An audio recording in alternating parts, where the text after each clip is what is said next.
gjithë Ballkanit. Sokol, duke ndalur pak tek vizita e ministrit e jashtëm në Siri, na trego pak çfarë ka ndodhur, çfarë është deklaruar, çfarë është thënë?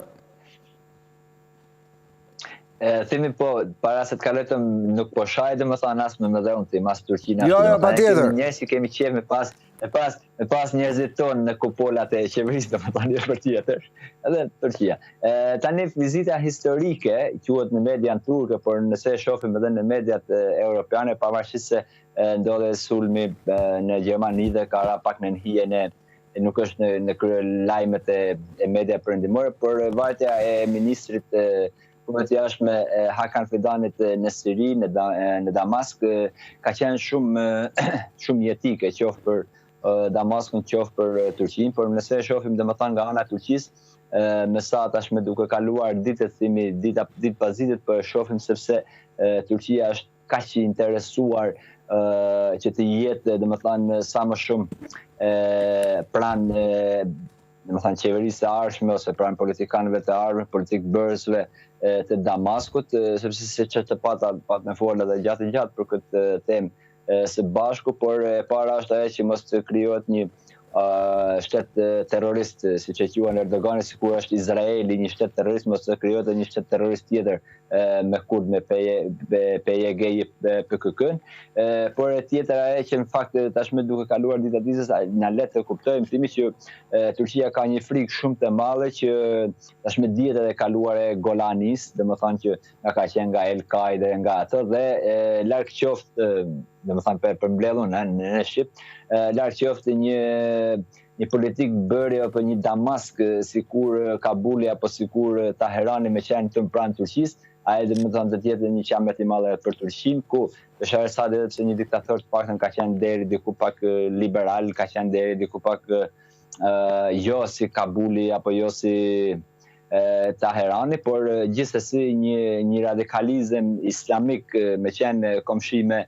Turqinë. Kjo është pothuajse e papranueshme. Vizita e zotit Hakan Fidan atje tregon krejt qartë që kur ai ka qenë për një dekadë gjys ka qenë kryetari shefi i inteligjencës turke dhe kjo tregon që totalisht në bashkëpunim me Amerikën, edhe pse ka disa pika që nuk pajtohen me njëra tjetrën, por gjithsesi në koordinim Washington-Ankara kanë arritur që të hecin në ato hapot e duhur dhe të vazhdojnë atë kurse tash më pasi ra regjimi dhe ajo që u priste u bë, Turqia normalisht kërkon të ketë ndikim në të gjitha sferat e politikës, po ashtu në sferat sociale të Turqisë. Nëse më lejoni ta themi për herë të parë me ty, domethënë se besojnë të lajmet e fundit, është që Turqia këtë javë do të hapin 2 banka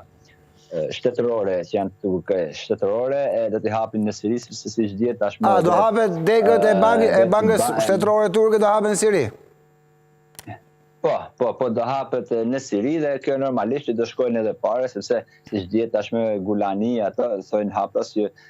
edhe këtë muaj po për muajin tjetër nuk kanë të paguajnë as në punësit që kanë në shtet, domethënë në punësit e shtetit, dhe kjo është një gjë shumë interesante, po ashtu edhe gjatë kësaj jave pritet, domethënë se të paktën para vitit të ri pritet që të shkojnë edhe në patjetër 2-3 ministra të tjerë, ministri i infrastrukturës, ku për shumë gjëra sipas të dhënave zyrtare, edhe ose në komunikimin për mediat e Golanis dhe Hakan Fidanit, ato shprehin haptas që një bashkëpunim do të jetë në infrastrukturë normalisht. Turqia pse ka pikë të parë shuarjen e organizatave terroriste siç i quajnë Turqia PKK, YPG, gjithsesi Gulania, domethënë Damasku thotë që ne kemi probleme me infrastrukturën, kemi me energjinë, me rrugët, me spitalet, të gjitha, dhe këtë besoj që deri me diku kanë bërë shumë marrëveshje mes Turqisë dhe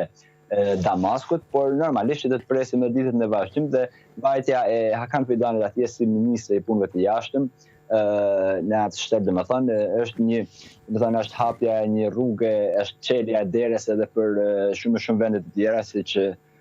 janë për shembull Shtetet e Bashkimit Evropian apo dhe Washingtoni, ku thotë edhe këtë javë do të ketë takime të tjera në rand pak më të lartë se sa ishte javën e kaluar. janë ca gjëra që janë vu për vi deri diku, por normalisht do të thënë edhe kjo, pavarësisht se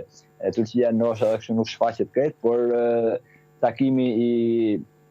Gulanis me Hakan Fidanin ishte i parë, ishte shumë i rëndësishëm, por normalisht që tashmë ai do të ketë takime edhe me Iranin, do të ketë takime me Rusinë, me Izraelin, me Amerikën, me Bashkimin Evropian, vendet arabe tjera, gjithsekush mundohet të marrë